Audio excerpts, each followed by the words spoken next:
A figura histórica conhecida como Shiri Ishii veio ao mundo em 25 de junho de 1892, na pequena vila de Chiyoda-mura, no Japão. Seu pai, Katsuya Ishii, pertencia a uma linhagem de nobres locais que por gerações dominavam não apenas a aldeia, mas também as terras férteis ao seu redor. Além do prestígio herdado, a família Ishii acumulava riqueza como produtores de sake, o tradicional vinho de arroz japonês. Essa combinação de rendas feudais, extraídas dos camponeses que dependiam de sua proteção, e dos lucros com a venda da bebida garantia à família uma posição financeira invejável. No entanto, apesar dessa solidez econômica e social, pouquíssimo se sabe sobre os bastidores dessa família. Os registros históricos são escassos, e enquanto o nome do pai ecoa em alguns documentos, a identidade da mãe de Shir permanece apagada pelo tempo, como se o destino tivesse decidido apagar sua existência. Há quem questione até mesmo o local de nascimento de Ishii, sugerindo que ele pode ter vindo ao mundo não em Chiyoda-mura, mas em alguma região mais afastada de Tóquio. O que não se discute, porém, é a origem privilegiada desse homem, filho da nobreza local, criado em um berço de vantagens que poucos poderiam sonhar. Essa herança não era apenas material, mas cultural. Shir cresceu imerso em um sistema de castas quase imutável, onde a hierarquia social ditava cada aspecto da vida. Desde cedo, aprendeu que seu sangue o colocava acima da plebe, aqueles que, em troca de segurança, entregavam parte de seu suor à sua família. Servido por criados, educado nas melhores instituições e condicionado a enxergar a humanidade como uma escada de valores, Ishii absorveu a ideia de que a superioridade não era um privilégio, mas um direito inato. Esse ambiente foi agravado pelo contexto histórico que moldou sua juventude. O Japão do final do século XIX e início do XX passava por uma transformação radical, impulsionada pela restauração Meiji. Depois de séculos sob o jugo dos shogunatos, líderes militares que reduziram a realeza a meros fantoches, o jovem imperador Meiji rompeu essas correntes e lançou o país em uma era de modernização acelerada. A nação, antes à beira de ser devorada pelas potências europeias, ressurgiu como uma força global. A vitória esmagadora sobre a Rússia na Guerra Russo-Japonesa, de 1904 a 1905, não apenas surpreendeu o mundo, como provou que o Japão não era mais um reino atrasado, mas uma potência militar e tecnológica em ascensão. Esse renascimento nacional alimentou um fervor patriótico sem precedentes. O imperador foi elevado à condição de figura quase divina, e o nacionalismo se tornou uma espécie de religião cívica. Shiri Ishii amadureceu nesse caldeirão de ambição imperial, onde a lealdade à pátria era mais do que um dever, era uma missão sagrada. Desde cedo demonstrou uma inteligência afiada, superando irmãos e colegas com facilidade. Sua capacidade de absorver e reter conhecimento era tão impressionante que professores chegavam a comentar, admirados, sua memória quase fotográfica. Não bastasse o talento, sua estatura imponente, cerca de 1,78 metros, uma altura rara para os padrões japoneses da época, o destacava ainda mais. Seu brilho acadêmico o levou às portas da prestigiosa Universidade Imperial de Kyoto, um feito reservado apenas à elite da elite. Lá mergulhou nos estudos de medicina, rapidamente chamando a atenção dos mestres. Não demorou para que fosse selecionado para projetos de pesquisa exclusivos, um privilégio que, ironicamente, o isolou dos demais estudantes. Muitos desconfiavam de suas intenções, suas amizades pareciam calculadas e instrumentais, como peças de um tabuleiro movidas apenas para alavancar sua própria carreira. E não era para menos. Ishii tinha fome não por conhecimento, mas por poder. As festas extravagantes, as noites regadas a álcool e as visitas frequentes aos bordéis de Tóquio, todas bancadas pela fortuna familiar, não ofuscaram seu desempenho. Pelo contrário, enquanto outros se afundavam nos excessos, ele mantinha um equilíbrio perverso, divertia-se como um dandy, mas trabalhava como um obsesso. Seu descaro chegou ao ponto de desafiar as convenções ao se aproximar do reitor da universidade, Torazaburo Araki, em conversas informais que chocaram os mais conservadores. O escândalo só aumentou quando, em 1920, mesmo ano de sua formatura, Ishii selou sua ascensão social ao desposar Kyoto, filha de Araki. O casamento não apenas consolidou sua influência, como lhe rendeu uma filha. Mas, ao contrário da maioria dos colegas que seguiram para a medicina privada, Ishii escolheu um caminho mais ambicioso, o exército. Em abril de 1922, alistou-se como cirurgião militar, com a patente de primeiro-tenente. Seu objetivo nunca foi curar, mas servir ao império e, claro, a si mesmo. Estacionado no primeiro hospital do exército em Tóquio, continuou a impressionar superiores com sua dedicação incansável, mesmo sem abandonar os vícios que o acompanhavam. Em 1924, retornou à vida civil para iniciar um doutorado em Kyoto, onde se aprofundou em soros sanguíneos, bacteriologia e patologia humana. Foi nesse período que uma crise o levou a campo. Uma epidemia de encefalite na ilha de Shikoku, ao sul do Japão, ceifava vidas com uma taxa de mortalidade assustadora, 60%, mais de 3.500 mortos. Ishii não apenas estudou o surto, como desenvolveu um filtro capaz de isolar o vírus, um avanço que lhe valeu reconhecimento internacional. Em 1927, sagrou-se doutor em microbiologia, agora não só como um acadêmico brilhante, mas como um nome respeitado entre seus pares. O que poucos imaginavam era que aquele jovem ambicioso, forjado entre o luxo e o nacionalismo extremado, estava apenas começando a escrever seu legado. Um legado que o transformaria em um dos criminosos de guerra mais sombrios e, paradoxalmente, menos investigados do século XX. Agora já não era mais o estudante promissor de Kyoto, mas o capitão Shiro Ishii, um homem cuja ambição científica se entrelaçava com uma visão estratégica tão fria quanto calculista.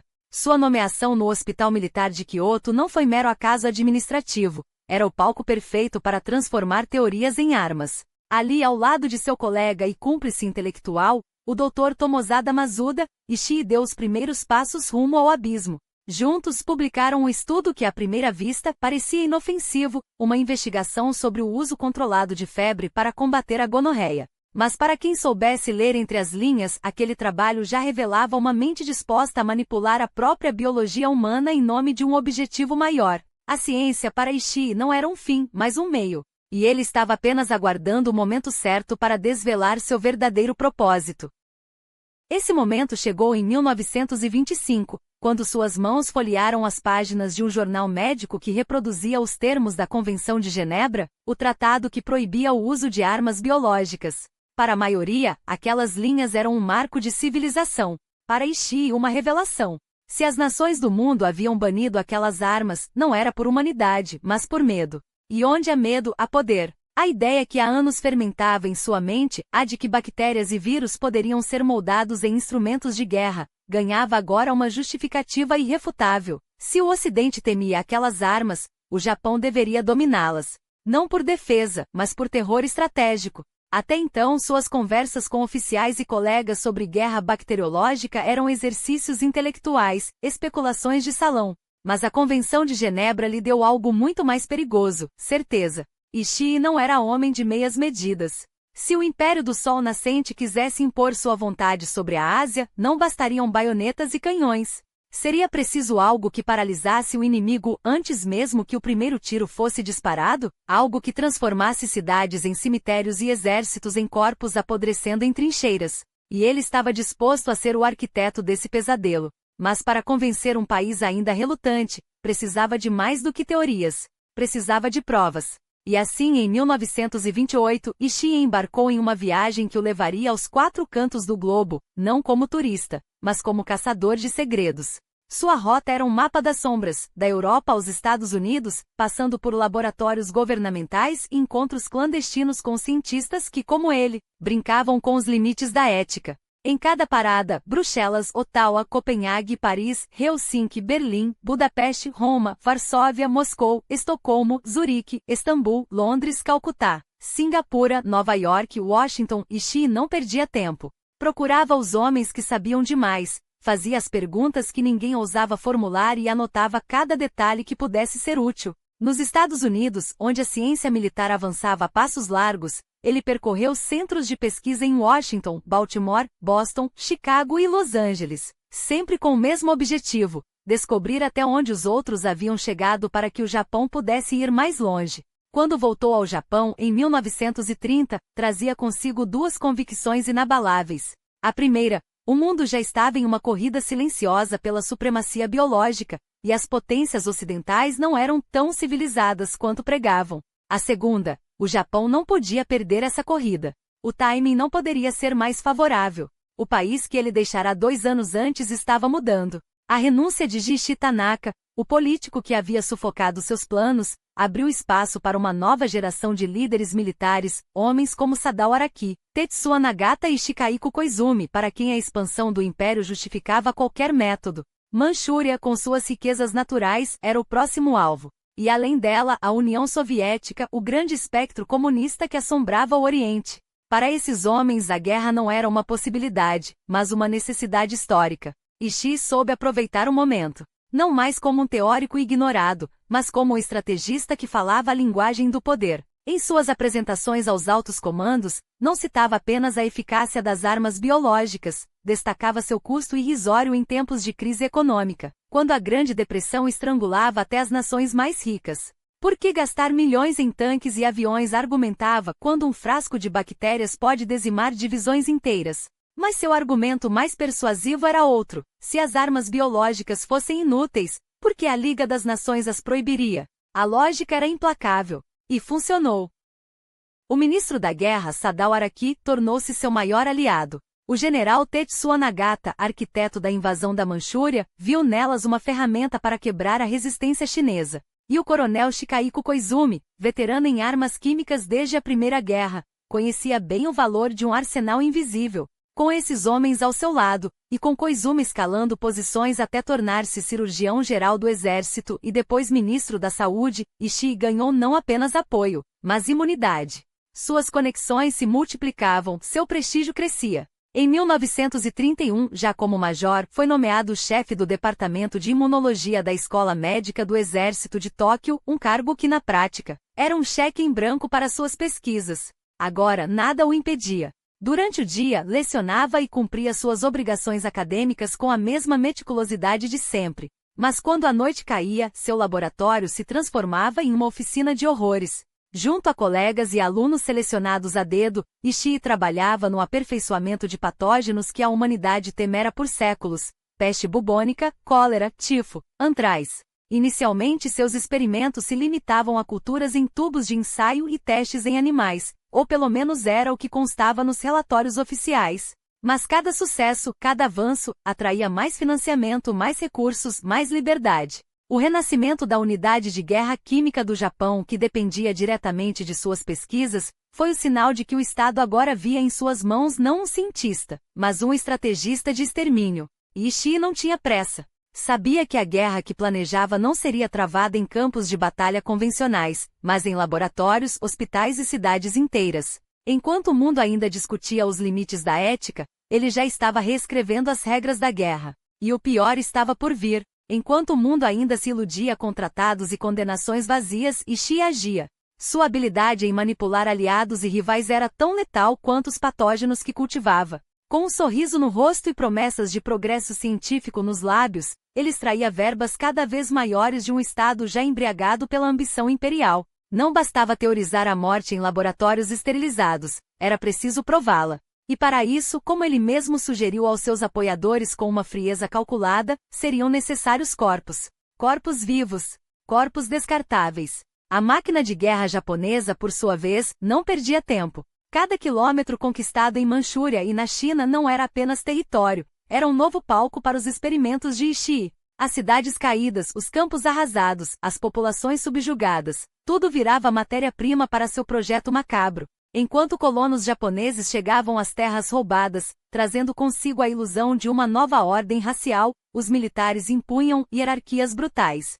Chineses, coreanos, mongóis, qualquer um que não carregasse sangue puro, era relegado à condição de sub-humano, útil apenas para trabalho forçado ou, no caso de Ishii, para algo muito pior. A Liga das Nações protestou, como sempre, com palavras. O Japão respondeu com um gesto de desprezo, abandonou a instituição e acelerou seus planos.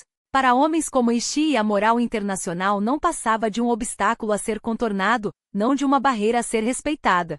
Em 1931, enquanto o exército japonês consolidava seu domínio sobre Manchúria, ele escreveu aos comandantes com uma urgência quase poética: chegou a hora de experimentarmos. Todos entenderam o que aquelas palavras significavam. Não se tratava de tubos de ensaio ou cobaias animais, era sobre pessoas. Pessoas cujas vidas, na visão de Ishii e de seus cúmplices, valiam menos que os dados que poderiam extrair de seus corpos em agonia. Manchúria, vasta e isolada, era o lugar perfeito. uma terra de ninguém onde os gritos se perdiam no vento e os desaparecidos não deixavam rastros. Os militares não hesitaram. Em 1932, ofereceram-lhe 200 mil ienes para erguer seu antro em Harbin, a Paris do Oriente, uma cidade multicultural onde chineses, russos e japoneses se misturavam, sem saber que ali nasceria um dos maiores horrores do século. Ishii batizou sua criação de Unidade de Prevenção de Epidemias, um eufemismo tão cínico quanto os sorrisos que trocava com os oficiais. Mas a fachada não duraria. O prédio de uma antiga destilaria de sake era pequeno demais para seus planos.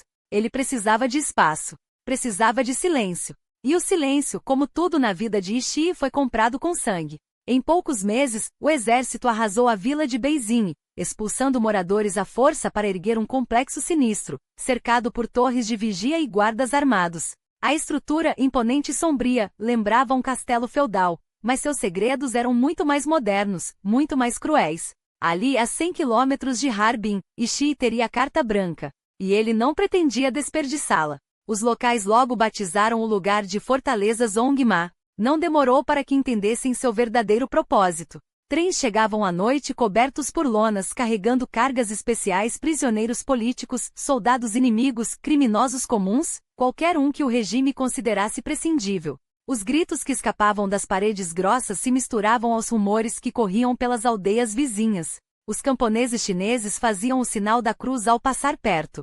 Os trabalhadores forçados a construir o complexo sabiam que ao terminarem as obras, seriam executados. Afinal, testemunhas não combinavam com segredos de Estado. Dentro da fortaleza, Ishii aperfeiçoava sua arte. As celas projetadas para abrigar entre 500 e 600 prisioneiros, eram equipadas com correntes nos tornozelos e pulsos. Os detentos, diferentemente dos presos comuns, recebiam comida farta. Não por humanidade, mas porque um corpo fraco arruinaria os resultados. Ishii queria vítimas saudáveis quando injetasse nelas antrais, peste bubônica, tifo, varíola ou disenteria. Os primeiros a chegarem eram homens jovens selecionados a dedo por oficiais que sabiam exatamente o que os esperava, uma morte lenta, documentada, científica. No outono de 1932, os experimentos começaram, e o inferno ganhou um novo nome. O mundo parecia dobrar-se aos seus pés. Não bastava mais esconder seus crimes atrás de muros e documentos classificados, agora, eles eram exibidos como troféus. Os filmes que antes circulavam apenas entre oficiais de alta patente passaram a ser projetados em salas lotadas de jovens soldados, estudantes e até adolescentes, recrutados sob o disfarce de educação científica. Meninos de 13 anos com uniformes impecáveis e rostos ainda marcados pela inocência, eram levados a Pinkfan para assistir, em primeira mão, como a ciência podia ser torcida até virar um instrumento de tortura. Alguns eram incentivados a participar, a segurar os braços de prisioneiros enquanto agulhas infectadas com peste bubônica perfuravam sua pele. Outros recebiam cadernos para anotar com mão trêmula o tempo que levava para um homem morrer de antrais após inalação forçada. Não era treinamento. Era iniciação. E o Império aplaudia. Enquanto isso, as vítimas, chamadas eufemisticamente de marutas troncos de madeira, porque números e nomes haviam sido apagados de sua humanidade, continuavam a chegar. Tremiam nos vagões de carga que os transportavam até Pinkfan, amontoados como gado, muitos já doentes, outros ainda com a força suficiente para gritar. Alguns eram prisioneiros de guerra chineses, russos ou mongóis. Outros, civis arrastados de aldeias queimadas, acusados de colaborar com a resistência. Havia também os especiais mulheres, crianças, idosos, selecionados para experimentos que exigiam corpos mais frágeis, mais suscetíveis. Todos eram registrados, medidos, pesados. Depois, desapareciam nas entranhas do complexo. Ishii não se contentava mais com injeções ou exposições a patógenos. Sua imaginação científica, se é que essa palavra ainda cabia, havia se tornado mais sádica. Prisioneiros eram amarrados a estacas em campos abertos enquanto aviões sobrevoavam, jogando bombas recheadas de pulgas infectadas com peste. Outros eram submetidos a testes de resistência ao frio, braços e pernas eram imersos em água gelada até que a carne congelasse e se desprendesse em lascas.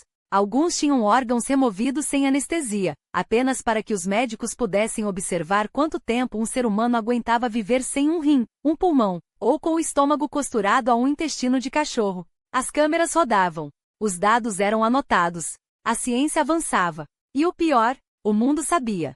Rumores dos experimentos de Pingfan já haviam cruzado fronteiras, sussurrados por desertores, espalhados por resistentes, confirmados por espiões aliados. Mas enquanto a Europa se horrorizava com os campos de concentração nazistas, o Japão de Ishii operava sob um manto de impunidade quase sagrada. O próprio general Tojo, agora primeiro-ministro, havia assistido aos filmes, e apesar de seu suposto desconforto nunca emitiu uma ordem para parar. O imperador Hirohito, cujo selo pessoal autorizava a expansão de Unit 731, recebia relatórios detalhados. Universidades japonesas, hospitais, institutos de pesquisa, todos colaboravam, fornecendo equipamentos, cérebros e silêncio. Até a imprensa, quando não ignorava, glorificava. Heróis da ciência nipônica desvendam os mistérios da guerra bacteriana. Em 1941, quando a Unit 731 foi oficialmente batizada, Ishii já não era apenas um médico ambicioso, era um deus menor em seu próprio reino de horror.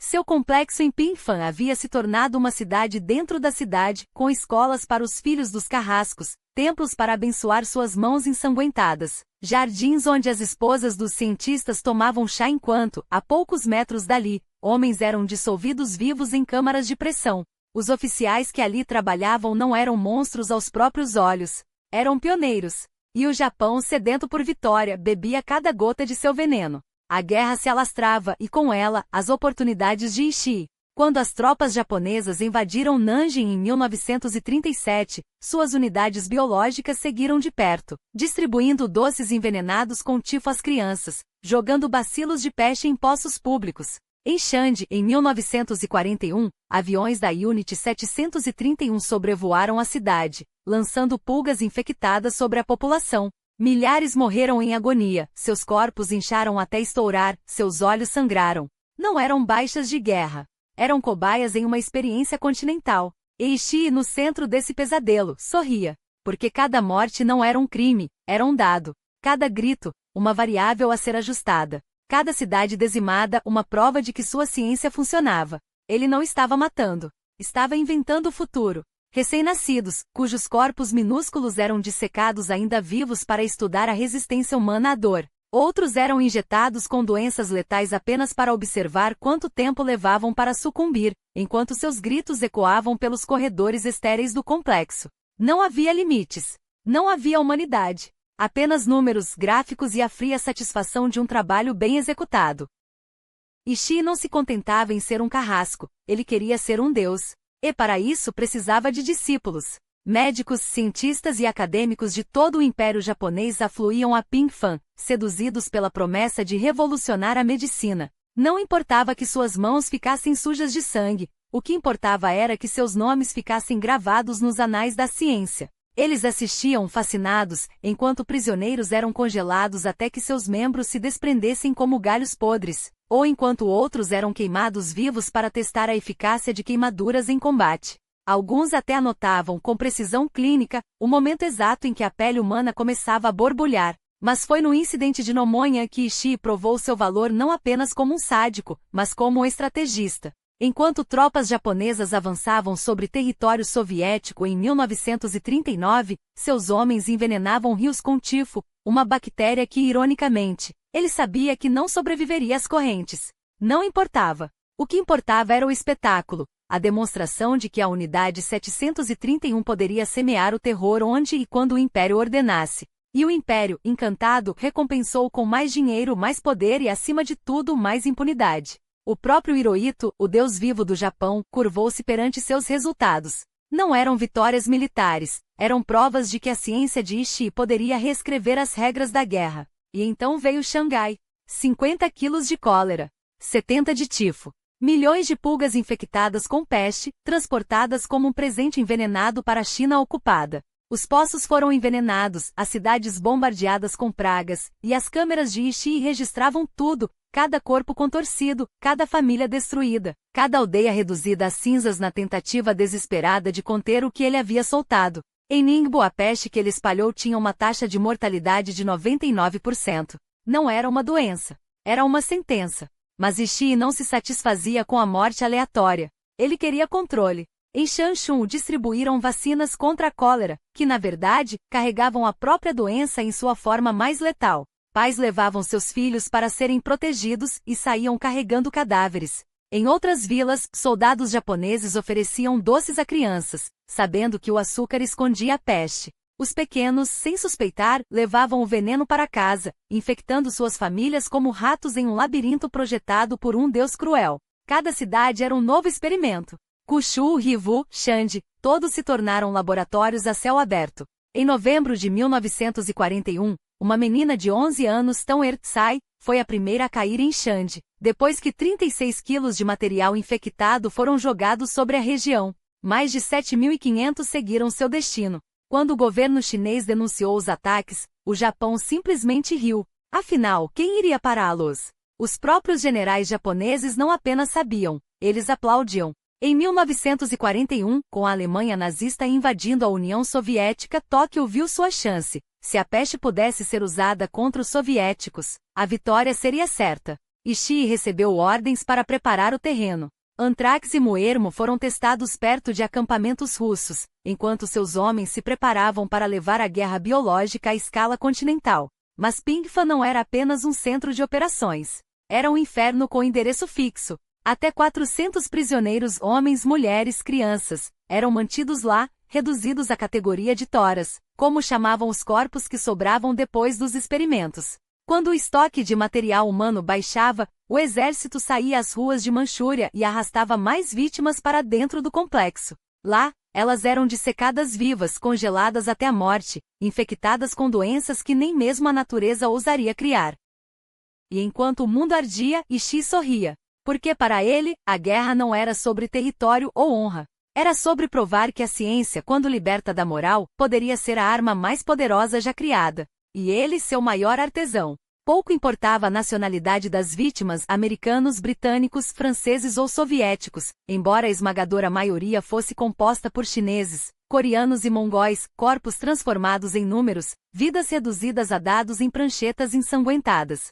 Poucos duravam mais que algumas semanas, ou sucumbiam aos horrores dos experimentos, ou eram executados a sangue frio para que os segredos de Ishii nunca vissem a luz. As mulheres, em especial, eram submetidas a um inferno dentro do inferno, estupradas por pesquisadores e guardas, infectadas com doenças venéreas em nome de uma ciência, que as tratava como lixo descartável. Algumas engravidavam dentro daquele antro, dando à luz crianças que nunca conheceriam a misericórdia. Os bebês de Pingfan não sobreviviam por muito tempo, quando não eram dissecados vivos, serviam como cobaias para testes de resistência a patógenos.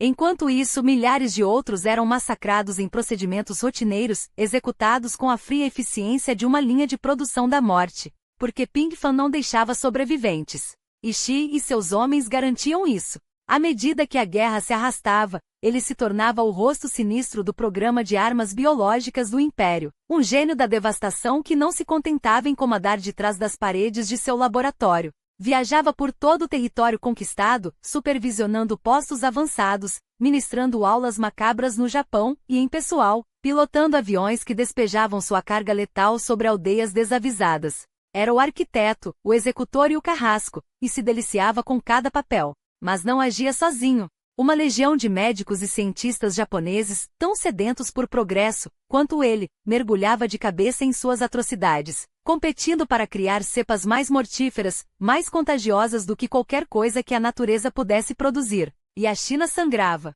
As armas de Ishii não conheciam tréguas. Bombas de gás lançadas por artilharia sobre tropas e cidades, nuvens de bactérias projetadas para chover morte do céu, colheitas envenenadas que condenavam populações inteiras à fome. Em 1942, seu próprio exército colheu os frutos envenenados de sua obra quando milhares de soldados japoneses foram infectados com cólera, desenteria e outras pragas que seus homens haviam espalhado em Zhejiang. Em vez de remorso, Ishii e seus discípulos viram apenas dados. Mais de 1.700 homens morreram em um contratempo registrado em relatórios, nada mais. Talvez por isso tenha sido temporariamente afastado de Pingfan entre 1942 e 1945, rebaixado a um posto em Nanquim, onde a unidade local se especializava na produção em massa da peste bubônica. Mas nem mesmo ali sua crueldade arrefeceu. Pelo contrário, em 1942, enquanto as forças japonesas recuavam em Zhejiang, Ishii orquestrou uma campanha de extermínio biológico contra as tropas nacionalistas chinesas. Sua ordem era clara: aniquilar as forças armadas da China na região. Bombas de peste, pulgas infectadas, poços envenenados. Cada tática era calculada para semear o terror. Quando a retirada japonesa se tornou inevitável em 1943, suas unidades deixaram para trás um rastro de pragas. Ratos portadores da peste soltos em cidades abandonadas, rios e poços contaminados com doenças que matariam aos milhares, até aves cobertas de antrais para espalhar a infecção pelo vento. Os experimentos já não se limitavam aos muros de Pingfan. Agora a morte andava a céu aberto. O ápice de sua estratégia macabra veio em Baoshan, na província de Yunnan, onde bombas de cólera foram lançadas sobre a cidade, desencadeando uma epidemia que ceifou mais de 200.000 vidas em poucos meses. Ishii não estava presente, mas sua assinatura estava em cada cadáver. A mesma lógica perversa de transformar corpos em armas, doenças em aliadas. O objetivo? Paralisar o avanço aliado nas selvas da Birmânia. E funcionou. O exército nacionalista chinês, dizimado pela peste, foi forçado a recuar, dando tempo para o Japão se reorganizar. Mas a ambição de Ishii não tinha limites. Quando as forças comunistas de Mao Zedong se tornaram o espinho no pé do império em Shandong, a resposta foi a mesma: guerra biológica. Desta vez, seu discípulo, o Dr. Kiyoshi Ayakawa, liderou o ataque, disseminando cólera e outras pragas que se alastraram até Henan e Hebei, deixando outro rastro de 200.000 mortos. Os pupilos de Ishii haviam aprendido bem a lição. Mesmo confinado ao centro da China, ele seguia intocável, um deus para seus pares, um visionário que prometia levar a ciência japonesa ao futuro. Ishii era como um deus para nós, confessaria mais tarde um médico de sua equipe. Achávamos que o que ele fazia era necessário para a vitória. E ele, é claro, bebia aquelas palavras como vinho, convencido de sua própria grandeza. Até o fim da guerra, seu império do horror empregava mais de 20.000 médicos, cirurgiões, enfermeiros e cientistas. Uma máquina de morte disfarçada de instituição de pesquisa. Todos sabiam. A comunidade médica japonesa, os altos escalões, os generais que assinavam as ordens. Ninguém ignorava o que acontecia em Pingfan e em suas unidades irmãs espalhadas pelo império.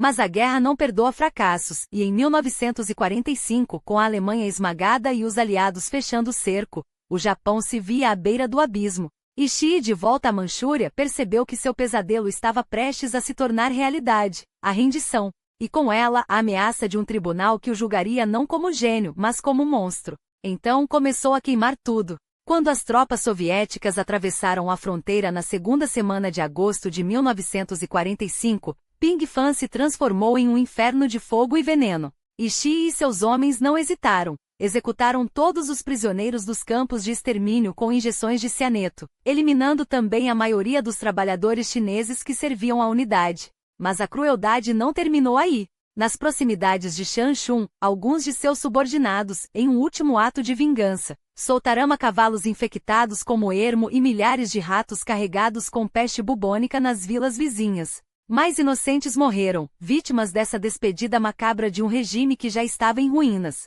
A guerra acabou oficialmente em 15 de agosto, com a rendição incondicional do Japão, mas os patógenos liberados por Ishii continuaram ceifando vidas pela China e Manchúria. Os números são estarrecedores. Estima-se que mais de 500 mil de pessoas tenham morrido em decorrência do programa de armas biológicas de Ishii, e esse pode ser um cálculo conservador. Dessas, cerca de 20.000 foram assassinadas em laboratórios e campos de experimentação espalhados pelo Império Japonês, submetidas a torturas que desafiam a própria noção de humanidade. O número exato de vítimas diretas de Ishii, no entanto, se perdeu nas sombras da história. O que permanece é o espanto diante de uma frieza tão calculista, tão desprovida de remorso, que até hoje assombra pesquisadores à medida que novas evidências surgem, revelando que o rastro de morte pode ter sido ainda mais longo. E no entanto Ishii segue como uma figura quase esquecida, um nome que não ecoa com a mesma força que outros arquitetos do horror do século XX. Como é possível que um homem responsável por um dos capítulos mais brutais da Segunda Guerra Mundial tenha escapado da condenação que merecia? A resposta é tão cínica quanto previsível: ele foi protegido. Não pela justiça, não pela moral, mas pelos interesses de quem deveria tê-lo julgado. Nos últimos meses da guerra, o exército americano já planejava a Operação Flamingo, uma missão de comandos para invadir Pingfan e resgatar prisioneiros de guerra americanos, embora na realidade o objetivo fosse outro. Não havia campos de POWs perto de Harbin, mas havia dados. Dados extraídos de corpos humanos, de experimentos que transformaram seres vivos em cobaias. Os americanos sabiam que o Japão vinha desenvolvendo armas biológicas, especialmente contra a China, e queriam essa informação a qualquer custo. A operação, no entanto, nunca foi executada. A rendição japonesa em 15 de agosto e o avanço das tropas soviéticas, que já haviam tomado as ruínas de Pingfan e libertado mais de 1.000 prisioneiros em Mukin, frustraram os planos. O que os americanos descobriram nessas investigações foi ainda mais perturbador. Ishii não se limitara a experimentar em chineses. Seus homens haviam submetido prisioneiros de guerra americanos, em Tóquio, na Manchúria, em campos pelo Pacífico, a mesma barbárie. Vivissecções, infecções forçadas, testes de resistência a doenças. Ninguém estava a salvo. E o governo dos Estados Unidos, longe de ser pego de surpresa, já desconfiava há anos. Em 1940, um grupo de médicos japoneses tentou obter amostras do vírus da febre amarela no Rockefeller Institute em Nova York. Rejeitados pelos canais oficiais, ofereceram suborno a um técnico para conseguir os patógenos. O incidente acendeu alertas no Departamento de Estado, mas foi abafado, mantido em sigilo. Os sinais, porém, não pararam de aparecer. Em 1942, o governo nacionalista chinês publicou o relatório Shen, um dossiê detalhando o uso de armas biológicas pelo Japão. Mesmo com valor propagandístico óbvio, o documento foi ignorado pelas potências aliadas. Depois, com a captura de prisioneiros japoneses, as confissões começaram a fluir, relatos de experimentos, de ataques com peste de vilas inteiras dizimadas. Os americanos souberam então que o cérebro por trás daquilo tudo era Shiro Ishii, e que em mais de uma ocasião, o Japão havia planejado usar essas armas contra eles. Um dos planos mais sinistros, idealizado pelo próprio Ishii, era o Sakura Yozakura, cerejeiras à noite, um ataque à cidade de San Diego, na Califórnia. A ideia era simples e aterradora. Um pequeno submarino transportaria um avião até a costa americana. A aeronave, carregada de pulgas infectadas com peste, sobrevoaria a cidade e espalharia a doença, replicando os ataques que já haviam devastado cidades chinesas. O plano foi cancelado às pressas, mas deixava claro, para Ishii não havia limites. Quando a guerra acabou, os Estados Unidos enviaram seus próprios pesquisadores para interrogar os cientistas da Unidade 731. E foi então que a farsa começou. Dr. Yoichi Naito, um dos braços direitos de Ishii, fez a proposta. Em troca de imunidade total contra processos por crimes de guerra, eles entregariam todos os dados de suas pesquisas. O general Douglas MacArthur, encarregado da reconstrução do Japão, não hesitou. A barganha foi fechada. Ishii, que se escondia em Tóquio desde a rendição, foi preso em 1946, mas apenas para ser protegido. Ordens diretas do Pentágono determinaram que as informações obtidas dos cientistas japoneses deveriam ser mantidas em segredo absoluto, longe do público e, principalmente, longe dos tribunais. Os americanos não apenas abafaram os crimes como cultivaram uma relação quase cordial com o carrasco. Ishii era convidado para jantares, tratava com oficiais de alta patente, jogava com suas próprias regras. Ele sabia que sem a imunidade seria enforcado. Então usou o único trunfo que tinha, o medo americano da União Soviética. Prometeu mais dados, mais detalhes sobre seus experimentos, desde que recebesse garantias absolutas. Nenhuma acusação, nenhum julgamento e, de quebra, um emprego no serviço do governo dos Estados Unidos. MacArthur, convencido de que aquelas informações valiam mais que justiça, pressionou Washington. E Washington cedeu. Afinal, em uma guerra fria que já se desenhava, o conhecimento de Ishii sobre guerra biológica, sobre vivissecções, sobre como quebrar a resistência humana, era um tesouro estratégico inestimável. Assim, enquanto o Tribunal de Tóquio julgava crimes de guerra, os promotores americanos cuidadosamente evitavam qualquer menção a armas biológicas. Juízes eram enganados, provas eram ocultadas, e o mundo nunca soube da verdadeira dimensão da barbárie. O governo dos Estados Unidos preferiu enterrar o passado a risco de perder uma vantagem sobre os soviéticos. Ishiro Ishii, o homem que transformou a ciência em um instrumento de extermínio, morreu em 1959 livre e rico, e com a consciência tranquila de quem jamais pagou por seus crimes. Em 1948, o Departamento de Guerra dos Estados Unidos selou um pacto de sangue com os cientistas japoneses, imunidade total em troca de seus conhecimentos sobre experimentação humana. Os estrategistas americanos não hesitaram. Para eles, o preço de esconder a verdade, por mais monstruosa que fosse, valia apenas se isso significasse superar os soviéticos na corrida por armas biológicas. Shiro Ishii, o arquiteto do horror, entregou seu segredo sem remorso e se aposentou em Chiba, a poucos quilômetros de Tóquio, onde viveu como um homem comum. Mas sua casa não era um refúgio de arrependimento, e sim um centro de peregrinação para antigos colegas, curiosos e até mesmo cientistas estrangeiros ávidos por aprender com o mestre da morte. Enquanto criminosos de guerra nazistas e japoneses eram julados e enforcados, Ishii e seus cúmplices desfrutavam de uma liberdade comprada com sangue alheio. Eles não apenas escaparam da justiça, transformaram suas atrocidades em moeda de troca, alimentando o complexo militar industrial americano com dados obtidos através do sofrimento de milhares. E as consequências não terminaram com a guerra. As pragas que Ishii aperfeiçoou continuaram a se espalhar, mutando, ceifando vidas muito além dos números oficiais. Cada morte posterior era mais uma página do legado que ele deixará para trás, uma herança de dor que persistiria por décadas. Nos anos seguintes, o governo dos Estados Unidos não se contentou com o que já havia extraído de Ishii. Exigiu mais. Sua filha, Arumi, revelaria mais tarde que agentes americanos e oficiais militares o pressionaram repetidas vezes, ameaçando-o para obter cada fragmento de informação que ainda retinha. Ishii, astuto até o fim, usou esse conhecimento como escudo. Enquanto mantivesse segredos, ninguém ousaria expô-lo. Afinal, em plena Guerra Fria, a hipocrisia era a política oficial. Mesmo assim, ele jamais entregou tudo, apenas 80% de seus arquivos foram compartilhados. Boatos persistiram de que teria viajado aos Estados Unidos e à Coreia para ministrar aulas sobre guerra biológica, embora Arumi tenha negado veementemente. Em 1959, o destino que ele tanto estudará finalmente o alcançou. Um câncer de laringe implacável consumiu-o. Mas mesmo diante da morte, Ishii não abandonou sua obsessão pela ciência. Transformou seu próprio corpo em laboratório, analisando a progressão da doença com a mesma frieza com que dissecara seus prisioneiros. Nos últimos dias converteu-se ao catolicismo, um gesto que sua filha descreveu como um alívio para sua alma atormentada. Se foi arrependimento ou apenas mais um cálculo, ninguém saberá. Em 9 de outubro daquele ano, Shiro Ishii, o gênio perverso por trás do programa de armas biológicas do Japão, morreu em um hospital de Tóquio. Não houve luto público, nem manchetes estampando seu nome. O mundo preferiu esquecê-lo. E assim permaneceu por décadas. Apesar dos protestos de soviéticos e chineses, acusando os americanos de encobrir crimes em troca de vantagens, poucos deram crédito às denúncias vindas de nações comunistas. Mas a verdade, como um vírus latente, não poderia ser contida para sempre.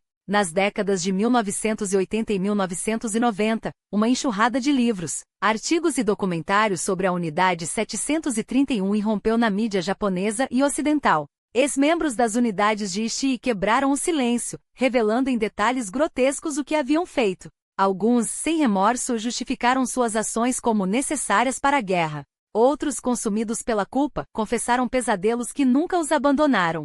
Nos Estados Unidos, prisioneiros de guerra americanos que sobreviveram à Manchúria vieram a público com relatos arrepiantes. Haviam sido cobaias humanas, testemunharam companheiros sendo vivisseccionados sem anestesia. Documentos desclassificados dos arquivos nacionais confirmaram o que muitos suspeitavam, o encobrimento orquestrado pelos próprios oficiais americanos. À medida que mais provas vinham à tona, a dimensão do horror se tornava inegável, e as perguntas se multiplicavam. Seria possível que os Estados Unidos tivessem usado, na Coreia, armas biológicas baseadas nos projetos de Ishii? Embora nunca confirmado por fontes oficiais, as evidências indiretas, e a história de encobrimentos, alimentaram a desconfiança. Mas mesmo com a explosão de informações nos anos 80 e 90, Ishii e seus comparsas seguiram como figuras marginais na narrativa oficial da Segunda Guerra. Seus crimes contra a humanidade, sistemáticos e industriais, foram reduzidos a notas de rodapé em livros de história. Filhos de uma elite japonesa, Ishii e seus cientistas se apresentavam como visionários, homens que sacrificaram a ética em nome do progresso.